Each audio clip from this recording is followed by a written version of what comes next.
Motivational Story, A Second Sunrise. Chapter 1, The Last Chance. James woke up early in the morning, the golden light of the sun streaming through the curtains, gently illuminating his small bedroom.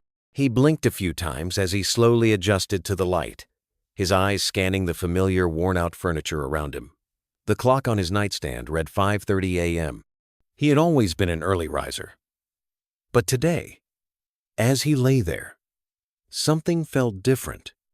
At 70 years old, he had come to terms with the fact that his life had been more about what he didn't do than what he did. Years of office work, family obligations, and the pressures of daily life had drained him of any real passion or adventure. He had long stopped asking himself what he wanted out of life, too busy with what he had to do. He had put aside dreams and desires, thinking that there would always be time later, but later had never come. As he sat up in bed, rubbing his tired eyes, the feeling of regret washed over him. James had always wanted to travel. He had dreamed of walking across countries, of seeing new places, meeting new people, and living without the constraints of routine. But instead, he had spent his years working, raising a family, and doing what was expected of him. Now, at the age of 70, he was starting to realize that time was slipping away, and the dream he had once cherished was now fading into the background of his life. For years, he had told himself he was too old to start something new. Maybe it's too late, he often thought. Maybe it's not meant to be. But this morning, as the light filtered through his window and the birds began to sing outside, something shifted inside him.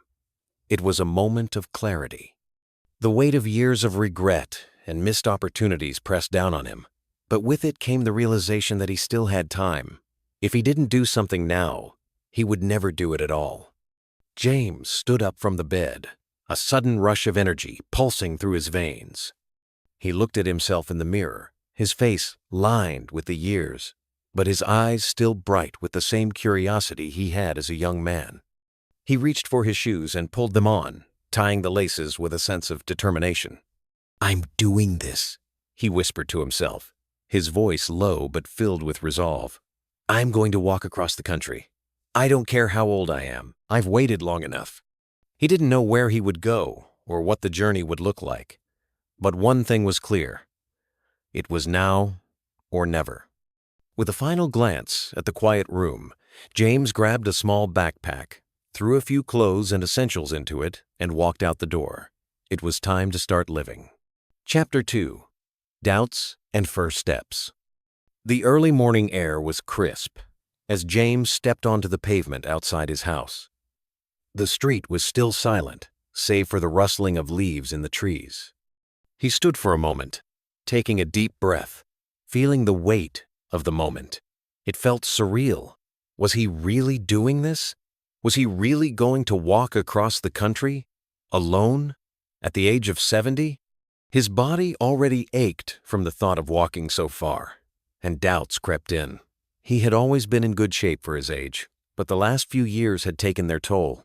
His knees creaked when he bent down, and his back had begun to stiffen. There were mornings when he could barely get out of bed without feeling sore. The journey ahead seemed impossible. "Maybe I'm too old for this," James muttered to himself, glancing down the empty street. "Maybe I should turn back." But then, just as quickly, he shook his head, determined not to let fear hold him back. "I've waited too long for this. I won't stop now." James took his first step onto the road, the gravel crunching beneath his worn shoes. The cool breeze brushed against his face, and for the first time in years, he felt something stir inside him. Excitement, yes, but also a sense of fear. Fear of failure. Fear of not making it. But that fear was different now. It wasn't the fear of being judged by others or the fear of failure that had once controlled him. This fear was the kind of fear that comes with embarking on something new, something important. The first mile was the hardest. His legs felt heavy, and his breathing became shallow. He hadn't prepared for this kind of strain. As he walked, his thoughts began to race. What if this was a mistake? What if he couldn't make it? What if something happened to him along the way? But then, something unexpected happened. As the sun began to rise higher in the sky, James noticed the world around him in a way he hadn't before. The field stretched out before him, bathed in the soft glow of the morning light.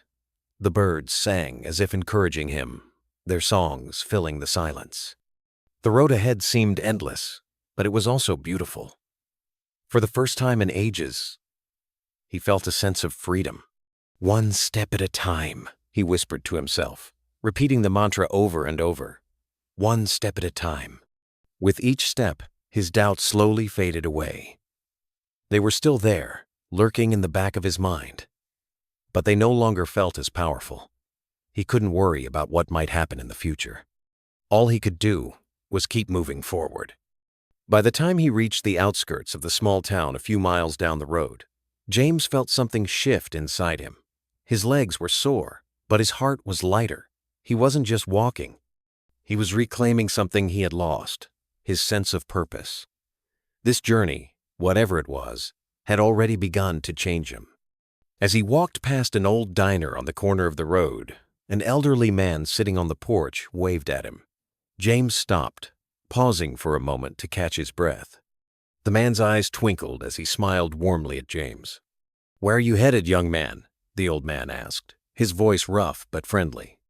James chuckled, shaking his head. "Not as young as I used to be, but I'm headed across the country, just taking one step at a time." The old man's smile grew wider. "That's the spirit. You're never too old to start a new adventure. Keep at it, son. The road will show you what you need to see." James smiled back, feeling encouraged. Maybe this was the beginning of something special. Maybe he wasn't alone in his quest for meaning. "Thanks," James said, and with a nod, he continued on his way. Chapter 3. The First Encounter.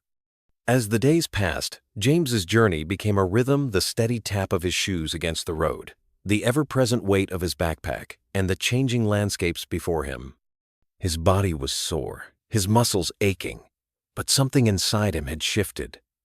With each passing day, he was feeling more alive than he had in years. The physical exhaustion, once overwhelming, became a reminder of his effort, his determination. One day, as he was passing through a small town, he stopped to rest on a bench outside a diner. His feet were sore, and his legs felt like lead. He wiped the sweat from his brow and took a long sip of water. The town was quiet, a typical rural place with few people out and about at this time of the morning. The few locals who were outside nodded politely as they passed by, but no one stopped to chat. James leaned back, letting the stillness of the moment wash over him. It was a strange feeling, being so far from everything familiar, yet also a feeling of peace.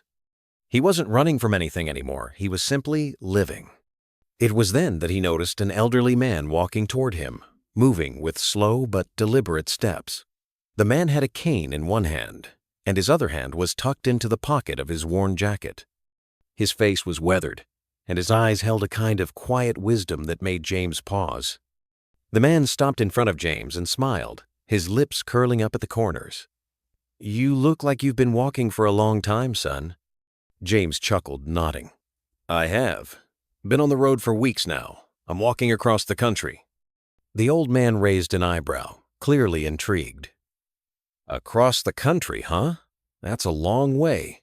What's driving you to do something like that?" James hesitated for a moment, unsure how to answer.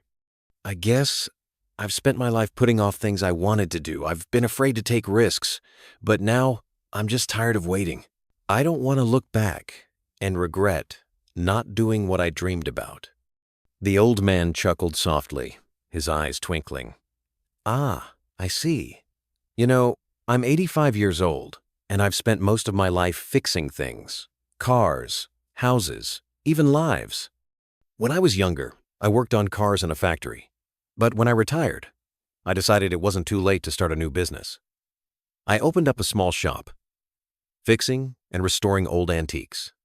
People thought I was crazy, but I made it work. You're never too old to start something new, you know." James listened intently. There was something in the old man's voice, something steady and reassuring that made him feel even more determined. "I've always wanted to do something like that. Travel, see the world, but life got in the way. Family, work." The old man nodded. "Life always gets in the way, but it's up to you to make room for what matters. You can't just wait for things to happen. Sometimes you've got to make them happen." James smiled, feeling encouraged by the conversation. "Thanks. You're right." The old man tipped his hat. "Any time, son. Keep walking. It's the only way forward." James stood up, feeling a surge of energy. The encounter, brief as it was, had reignited a spark inside him. He wasn't alone in this journey. Others had taken risks, followed their dreams, and made it work. If they could do it, so could he. Chapter 4. A New Horizon. The days stretched on as James walked through the countryside, the weather changing from hot and humid to cool and breezy. His body had adapted to the rhythm of walking, and the aches and pains had become more manageable. He had learned to pace himself, to listen to his body when it told him to rest, and to keep moving when it urged him forward. Along the way, he met other travelers, people who were also on their own journeys, seeking something or running from something. He met a young couple who had been traveling for months, backpacking across the country with no particular destination in mind. They had their own stories of adventure and challenges, but they also shared something James hadn't realized he had been missing, a sense of joy, of living for the moment. "There's something liberating about being on the road," the young man had said as they sat by the campfire one evening. "You stop worrying about all the things you can't control. You just focus on the next step, and that's enough." James had found that to be true. Each step he took felt lighter than the one before, and the weight of his past, of his regrets, began to lift with every mile. But it wasn't just the people he met that helped him grow.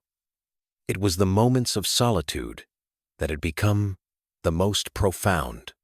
There were times when he would walk for hours without speaking to anyone, just listening to the rhythm of his footsteps, the sounds of the wind rustling through the trees, and the distant calls of birds. In those moments, he felt connected to something bigger than himself, the vast, open world. One morning, after a particularly long stretch of walking, James reached the top of a hill. He paused to catch his breath, looking out over the valley below. The view was breathtaking. The sun had just risen, casting golden light across the landscape, and the sky was painted with streaks of pink and orange. For a moment, James stood there, absorbing the beauty of it all. It was then that he realized how much he had changed. He wasn't the same man who had stepped out of his house weeks ago. He had learned to embrace the journey, not just the destination. He had learned to find peace in the process, not just in the end result. James closed his eyes and took a deep breath, letting the cool air fill his lungs. He didn't know where the road would take him next, but he felt ready for whatever came his way. He was no longer running from his past or hiding from his dreams. He was living them one step at a time. "I've come so far," he whispered to himself. "But this is just the beginning." Chapter 5. The Return. After weeks of walking, with the roads and landscapes becoming almost a blur, James reached the final stretch of his journey. He had crossed cities, climbed hills, and traversed valleys. His body was stronger, his mind clearer. Each step had brought him closer not just to his destination, but to an understanding of himself that he hadn't anticipated. The man who had once hesitated at the door of his own life was now walking with a quiet confidence, ready to face whatever came next. James found himself standing at the foot of the final mountain, looking up at the towering peak ahead of him. The road was steep, but it was familiar now, the path of challenges, struggles, and triumphs. He had come so far, and the summit felt within reach. The cool wind kissed his face, a final reminder that he was not alone in this. Every step had been a part of something bigger than he had ever realized. "I've walked across the country," James whispered to himself, his voice trembling with a mixture of awe and gratitude. "I've walked, and I've lived. I've faced every doubt and every fear, and I'm still here. He had been prepared for the end of the journey to feel like a victory. But instead, as he stood there, looking at the road ahead, James realized that this was not the end, it was just another beginning. He began his final ascent, each step now infused with a sense of peace. He wasn't walking to reach an endpoint anymore. He was walking to understand, to live in the moment, and to appreciate how far he had come, both physically and emotionally. The goal had never been about finishing the journey, but about becoming the person he needed to be along the way. Hours passed, and by the time James reached the summit, the sun was beginning to set. He stood at the top, overlooking the landscape below, the vast expanse that had once seemed so intimidating, now filled with beauty and meaning. His heart swelled with pride and gratitude. The sunset stretched across the sky, painting the world in warm hues of gold and pink. It was a moment that seemed to suspend time itself, a perfect reflection of the journey he had taken. James took a deep breath, feeling the cool air fill his lungs. For the first time, he wasn't looking for something else. He wasn't searching for answers. He was simply present. He thought back to that moment when he had first left his home, when he had felt the weight of regret and uncertainty bearing down on him. How far he had come, how much he had changed, and how much more he had yet to experience. "I don't need to go anywhere else," he said aloud, his voice soft but full of conviction. "This is it. This is," and the resilience to keep going, even when the path was unclear. He had already found what he was looking for, not in a place, but in the journey itself. As the last rays of the sun dipped below the horizon, James felt a sense of calm wash over him. The world was still. The landscape stretched out before him like an old friend, and for the first time in years, he felt at peace. He turned around and began the descent back down the mountain, knowing that whatever came next, he would be ready for it. This was his second sunrise, a new beginning. The end.